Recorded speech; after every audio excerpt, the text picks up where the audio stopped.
Assalamualaikum warahmatullahi wabarakatuh. Innal hamdalillah nahmaduhu wa nasta'inuhu wa nastaghfiruh wa na'udzu billahi min shururi anfusina wa min sayyiati a'malina.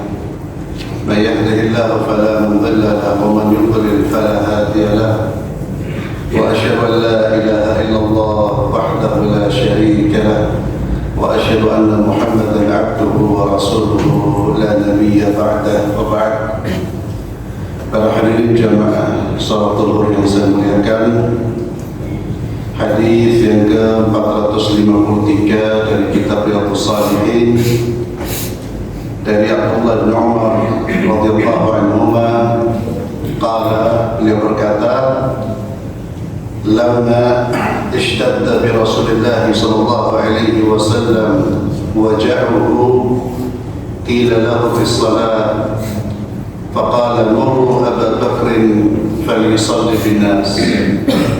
فقالت عائشة رضي الله عنها إن أبا بكر رجل رقيق إذا قرأ القرآن غلبه البكاء فقال مروه فليصلي. وفي رواية عن عائشة رضي الله عنها قالت قلت إن أبا بكر إذا قام مقامك لم يسمع الناس من البكاء. متفق عليه.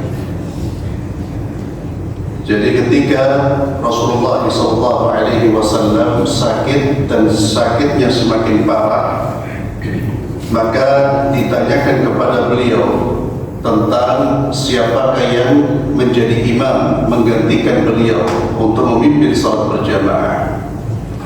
Karena setiap hari, setiap salat Nabi kita Muhammad SAW yang menjadi pemimpin salat. Beliau menjawab, suruhlah Abu Bakar untuk mengimami salat orang-orang. Nabi menyuruh menunjuk siapa? Abu Bakar As-Siddiq radhiyallahu anhu. Akan tetapi Aisyah, istri beliau, yakni putri dari Abu Bakar. Jadi Abu Bakar itu sahabatnya Nabi, juga apanya Nabi? Mertuanya Rasulullah SAW. Karena putrinya Abu Bakar menikah dengan Rasulullah SAW. Akan tetapi Aisyah radhiyallahu anha berkata, sesungguhnya ayahku Abu Bakar adalah orang yang sangat lembut hatinya, di mana jika dia membaca Al-Quran dia tidak bisa menahan tangisnya. Artinya Aisyah mengatakan, jangan Abu Bakar, jangan ayahku, karena ayahku itu kalau sudah membaca Quran nangis. Di dalam riwayat dari Aisyah dia berkata, sesungguhnya Abu Bakar ini jika menempati posisimu sebagai imam, maka orang-orang tidak akan bisa mendengar bacaan Al-Qur'annya oleh karena dia suka menangis. Hadis ini diriwayatkan oleh Imam Bukhari dan Muslim. Maka di dalam hadis ini tentunya masih terkait dengan judulnya. Judul bab ini yaitu anjuran menangis karena takut kepada Allah, karena rindu kepada Allah, karena mendapatkan nikmat ya yang terkait dengan kebaikan. Di sini Abu Bakar radhiyallahu anhu diceritakan oleh putrinya sebagai sosok yang hatinya lembut, dan ciri orang yang hatinya lembut mudah menangis ketika mendengarkan bacaan Al-Quranul Karim. Itu cirinya. Dan Abu Bakar gampang menangis, suka menangis ketika mendengar bacaan Al-Quran. Tentunya orang bisa mendengar, orang bisa menangis ketika membaca Al-Quranul Karim. Tentunya ketika hatinya dalam keadaan beriman, hatinya juga dalam keadaan bersih, hatinya dalam keadaan fokus dan mentadabburi apa yang dibaca. Karena orang kalau tidak beriman atau hatinya terkotori oleh berbagai macam dosa, itu akan sulit menangis. sekalipun dia memahami maknanya, dia mengerti artinya. Dan hadis ini juga menjelaskan terkait dengan keutamaan Abu Bakar radhiyallahu anhu, di mana beliau ditunjuk oleh Rasulullah SAW untuk menggantikan posisi beliau sebagai imam salat. Ini menurut para ulama menunjukkan kelayakan Abu Bakar untuk menggantikan posisi beliau sebagai pemimpin kaum muslimin. Maka ketika Rasulullah SAW wafat, meninggal dunia, maka kaum muslimin sepakat mengangkat Abu Bakar sebagai khalifah. Walaupun sebelumnya terjadi perdebatan, terjadi diskusi, ya. Dan diskusi ini diskusi yang biasa, tidak seperti yang diberitakan salah seorang yang sering muncul di televisi kita, dan itu fitnah yang keji. Fitnah yang keji dan ingin merusak citra para sahabat. Dan alhamdulillah sahabat tetap dimuliakan dan orang seperti ini yang akan terhina. Dia mengatakan setelah Rasulullah meninggal, para sahabat ribut ingin menempati posisi jabatan, ingin menempati posisi pemimpin. Keributan itu sampai hampir menimbulkan pertumpahan darah. Allahu Akbar. Ya. Dan itu sudah makruf di televisi kita. Tapi sekali lagi, ikhwan fillah, Allah akan menolong aulianya dan Allah akan menghinakan orang menghinakan aulianya. Ya. Dikiranya para sahabat seperti kita, rebutan jabatan. Ya. Mereka meninggalkan dunia, mereka berjihad, memperjuangkan Islam dengan meninggalkan dunia. Bagaimana dengan urusan jabatan biasa? Jadi contohnya sampai itu baru saya dengar beberapa hari yang lalu. Na'udzubillah. Dan memang seperti itu cara orang ingin menjauhkan kaum muslimin dari Islam yang benar. Itu dengan menjatuhkan citra para sahabat. Kenapa? Karena siapa yang menyampaikan ilmu dari Nabi kecuali dari para sahabat Rasulullah? Tidak ada yang menyampaikan. Kalau citra para sahabat Nabi itu sudah dicitrakan sebagai orang-orang yang tidak jujur, buruk, maka hadis dan Quran yang kita terima itu layak dipertanyakan. Itu tujuan mereka. Itulah mengapa salah satu akidah Ahlussunnah wal Jamaah, setiap buku akidah menulis masalah ini selalu tertuang di dalam buku-buku akidah. Ahlussunnah mencintai para sahabat Rasulullah SAW, menganggap mereka sebagai orang-orang yang adil. Dan mereka bukan malaikat. Ada kesalahan pasti karena manusia. Tapi kesalahan-kesalahan mereka tentunya bukan atas dorongan ingin menghancurkan Islam, ingin merusak Islam. Bukan atas dorongan hawa nafsu. Tapi kesalahan-kesalahan terjadi ya karena sebagai manusiawi. Termasuk diskusi perdebatan sebelum diangkatnya Khalifah Abu Bakar, yang setelah diskusi mereka bersatu dan mengangkat Khalifah Abu Bakar, dan mereka semua membaiat Khalifah Abu Bakar radhiyallahu anhu. Dan inilah salah satu dalil yang menunjukkan kelayakan Abu Bakar menjadi khalifah pemimpin sepeninggal Rasulullah SAW. Beliaulah orang yang ditunjuk oleh Nabi untuk menjadi imam salat. Dan beliau tetap memaksa, sekalipun putrinya Aisyah ingin orang lain selain Abu Bakar, dengan alasan Abu Bakar ini nanti kalau jadi imam, akhirnya orang-orang gak dengar bacaan Al-Quran, namun mereka hanya mendengar isakan tangis. Ya, apalagi beliau berada di posisinya Rasulullah SAW.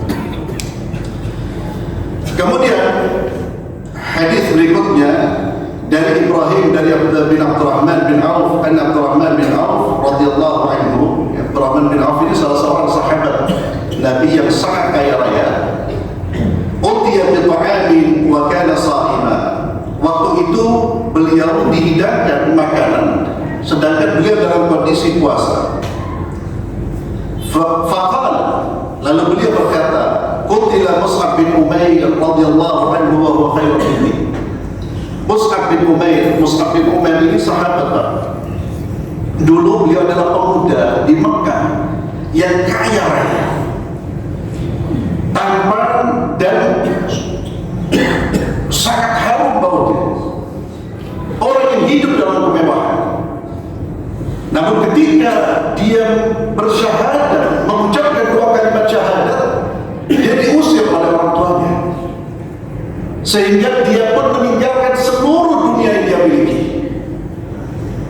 Ini yang kemudian menjadikan Abdurrahman bin Auf teringat terkait dengan sosok Mus'ab bin Umair. Kata Abdurrahman bin Auf, qutila Mus'ab bin Umair. Mus'ab bin Umair terbunuh padahal dia lebih baik dari saya.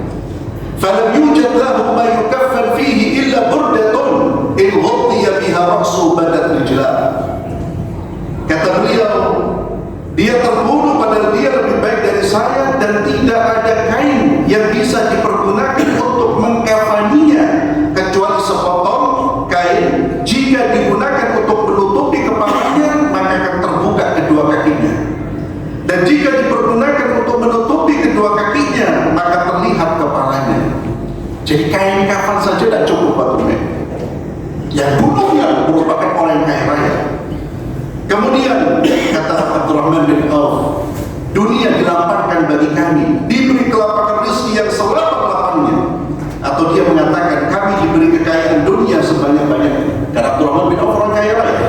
Kami khawatir, kata Abdurrahman bin Auf, jangan-jangan kebaikan kami telah diberikan lebih awal. Artinya Abdurrahman bin Auf khawatir dunia yang diberikan Allah kepada mereka, pada dia, itu adalah balasan yang Allah segerakan, yang nanti dia tidak mendapatkan apa-apa di akhirat. Itu kekhawatiran Abdurrahman bin Auf. Karena dia berpikir orang terbaik saja meninggal tanpa membawa dunia apapun. Kok kita dilimpahkan berbagai macam kenikmatan dunia? Kemudian Abdurrahman bin Auf menangis teringat Mus'ab bin Umair. Kemudian dia terus menangis sehingga dia meninggalkan makanan itu. Hadis riwayat Bukhari. Maka di sini ikhwan fillah dianjurkan kita untuk mengingat perjalanan hidup orang-orang saleh dan orang-orang zuhud agar kita tidak banyak bersandar pada dunia. Artinya mereka orang-orang mulia. Allah Azza wa Jalla tidak semuanya yang dimuliakan Allah dikayakan oleh Allah Azza wa Jalla. Orang terbaik di antara kita meninggal tanpa membawa apa-apa. Kemudian, dan ini merupakan penjelasan mengenai keutamaan orang-orang terdahulu. Dan yang pertama-tama masuk Islam antara lain Mus'ab bin Umair, Hamzah bin Abdul Muttalib, dan selain ketiga terbunuh di jalan Allah Subhanahu wa ta'ala. Ikhwan fillah azallahu ayyakum. Dan terakhir, besarnya rasa takut para sahabat kepada Allah. Artinya rasa takut mereka itu selalu mengoreksi diri, Pak. Ketika mereka mendapatkan kenikmatan, mereka mengoreksi diri, apakah kenikmatan ini sebuah kenikmatan dari Allah atau azab dari Allah Azza wa Jalla? Apakah kenikmatan ini karena sayangnya cintanya Allah kepada mereka, atau justru itu kebencian Allah kepada mereka, murkanya Allah kepada mereka? Jadi mereka terus mengevaluasi diri, sehingga tidak semata-mata ketika mendapatkan harta itu senang gembira seolah-olah Allah cinta. Belum tentu. Fir'aun diberi kekayaan sekaya-kayanya, padahal Fir'aun adalah manusia yang paling dimurkai oleh Allah Subhanahu wa ta'ala. Mus'ab bin Umair, sahabat yang mulia, dia masuk Islam, dunianya lepas dari tangannya. Dan ini ma'asyiral muslimin sebagai penutup, terkadang Allah menguji orang-orang beriman dengan apa? Sempitnya dunia. Itu ujian dari Allah. Demikianlah ujian yang Allah berikan kepada sebagian sahabat Rasulullah SAW. Maka bagi seorang muslim, dunia itu bukan menjadi alasan dia untuk menjadi orang yang tidak beriman. Dunia sementara Allah berikan kepada kita. Yang terpenting ma'asyiral muslimin, jangan sampai Allah mencabut iman, mencabut agama kita. Rusaknya iman, rusaknya agama, itu yang menjadi pertanda bahwa Allah murka kepada hamba tersebut. Tapi jika Allah menyempitkan dunia bagi seseorang, belum tentu Allah murka. Bisa jadi Allah cinta, Allah ingin mengangkat derajat hamba tersebut dengan kesabarannya. Dan nanti akan kita baca setelah bab ini, bab tentang zuhud. Kita lihat bagaimana kehidupan Rasulullah dan para sahabatnya, di mana intinya dunia itu bagi mereka tidak ada apa-apanya. Yang dapat alhamdulillah, dan dapat yang tidak pokok. Tapi jangan urusan agama, jangan tertinggal dalam urusan pahala.